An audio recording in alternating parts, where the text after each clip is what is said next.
It is time. After an excruciating wait, Final Fantasy XVI is finally upon us. We've been playing it and we'll be sure to cover it plenty on the channel. But for now, Word Maestro Robert Ramsey has crafted up this belter of a review for you guys, which of course has been adapted into a video by yours truly. Hey guys, it's Aaron if you didn't know. Anyway, you've waited long enough. Here's our review for Final Fantasy XVI.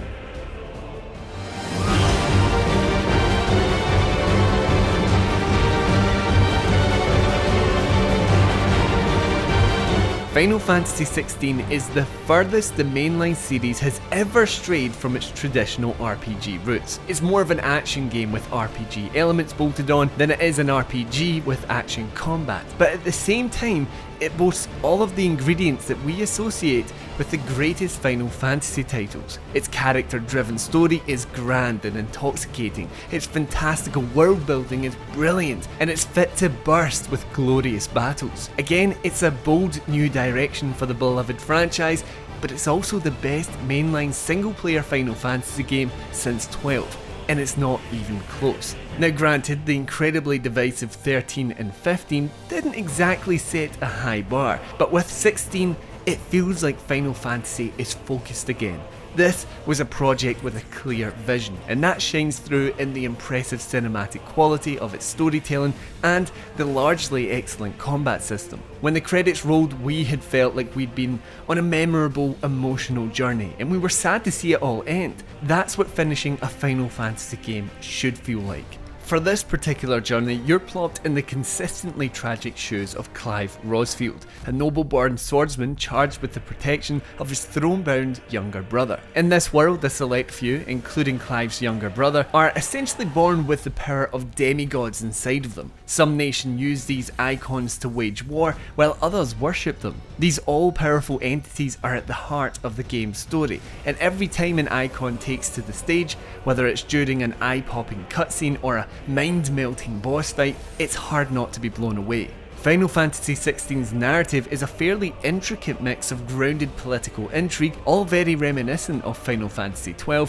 and crazy icon-based chaos with magic and crystals and superhuman feats that wouldn't feel out of place in Dragon Ball Z. Somehow though, the game's plot manages to meld all of this together without creating tonal whiplash, and that's perhaps down to its mostly immaculate script. Indeed, the localization team deserves so much praise here, because they have taken a Japanese script and transformed it into something that feels completely natural, topping it off with superb voice acting.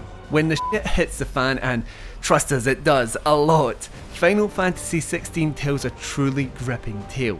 It's up there with the most emotionally impactful plots in modern gaming, and it's further bolstered by cinematic action sequences that would make God of War 3 blush. We haven't seen spectacle quite like this in a long time, and as the story develops, it only gets more and more obsessed with one-upping itself on the "is this actually happening" scale. Now, given its penchant for lengthy cutscenes, you might be sitting there worrying that Final Fantasy XVI is more movie than game. It's a fair concern if you've dabbled in the demo, which features the title's cutscene-heavy prologue, but thankfully, combat and exploration are just as prevalent as the big story moments. While there's no doubt that this is a cinematic experience first and foremost, you'll actually spend most of your playthrough battering beasts and wandering across large environments. Structurally, the game jumps between very linear, story-slinging dungeons and whole chapters where you're free to roam open areas, ticking off side quests and getting to know secondary characters. Final Fantasy XVI's pacing can be so intense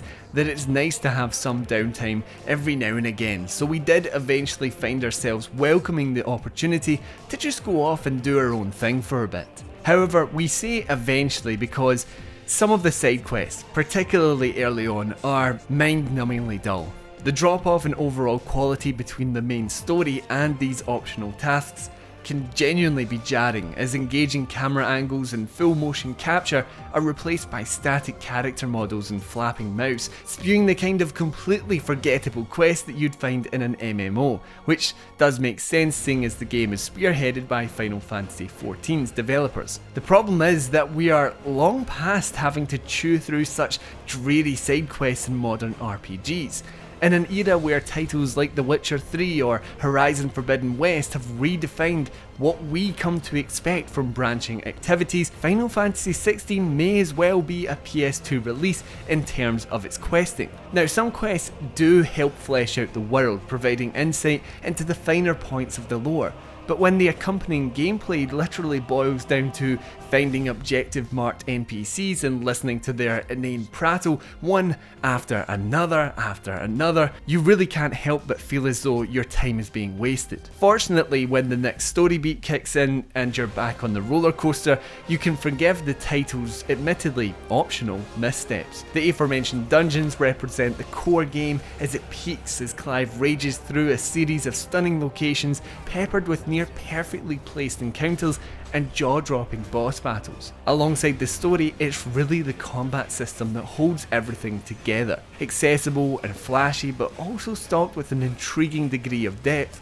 Final Fantasy XVI plays a little bit more like a streamlined Devil May Cry. The inputs are comparatively simple, but the devil's in the details as you gradually start to explore more advanced techniques like parries and attack cancelling. On a fundamental level, it feels fantastic to play, with responsive controls, slick animation, and satisfying sound design. More important fights against foes that can't just be launched into the air and comboed into oblivion revolve around dodging incoming attacks and retaliating at the right time. Aside from just a handful of specific battles that are almost too graphically busy for their own good, the visual cues, the way in which the enemies wind up their attacks and unleash special moves, are extremely well designed. This leads to a difficulty curve that frequently feels rewarding, where over the course of protracted battles, you'll come to grips with exactly what your opponent is capable of and learn to take full advantage. In combination with Clive's standard sword swings and magic projectiles,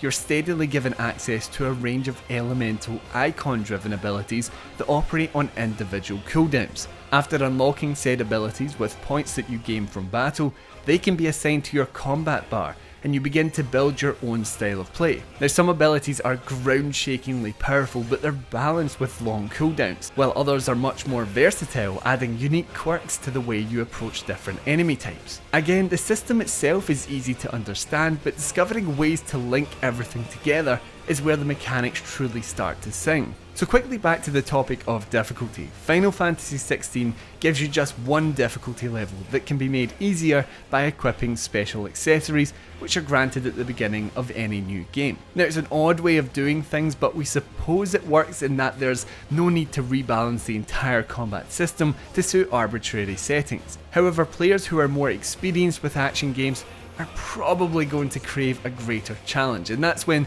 the touted Final Fantasy hard mode enters the equation. Final Fantasy mode makes your foes stronger, remixes various encounters, and even unlocks the level cap while adding new items and equipment. The catch? It's only playable after beating the game through New Game Plus. Now, we get it, Final Fantasy mode is designed to add replay value to the package, but it is a bit of a kicker that the concept of a harder difficulty is locked behind a full playthrough. A playthrough that can already last upwards of 70 hours if you want to complete everything. It is quite a minor complaint though. Despite its unwavering focus on story and combat, Final Fantasy XVI feels robust and complete as an action game package. Between hunts that see Clive track down and slay especially dangerous monsters, to the ability to replay your favourite dungeons, complete with boss fights through a dedicated arcade mode, the title fully embraces its lovingly crafted combat system. The PS5 is embraced in a similar fashion through the magic of ridiculously fast loading times, and I mean seriously, it takes less than 10 seconds to get from the console's home screen to gameplay, and haptic feedback is also really well implemented here. The big question though, is it a technical showcase for Sony's system? While its cutscenes certainly rival and at times surpass the standards set by PlayStation Studios, it's not quite on the level of a first-party blockbuster overall. generally speaking, the visuals are hugely impressive, backed by amazing art direction and environmental design.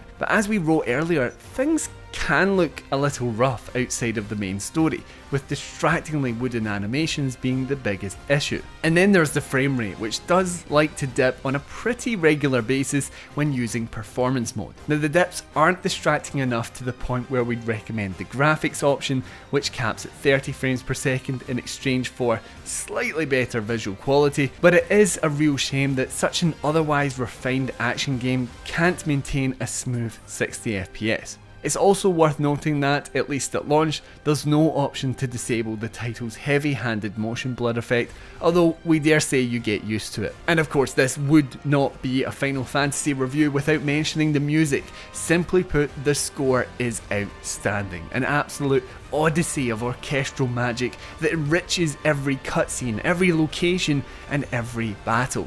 In a word, immense.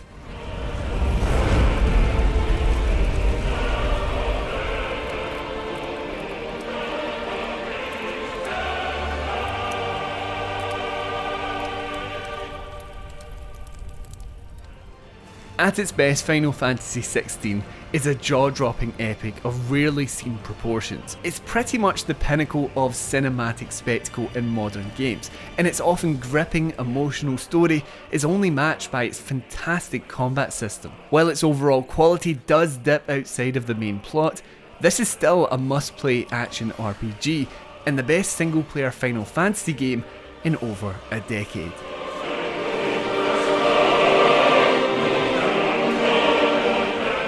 And that is our review for Final Fantasy XVI. Let us know how excited you are for this long-awaited PS5 exclusive down in the comments. We'll have plenty of coverage on Final Fantasy XVI, so be sure that you are subscribed to us here on Push Square and you're hitting that bell icon as well. Anyway, thank you everyone for watching. I've been Aidan, this has been Push Square, and I'll see you in the next one.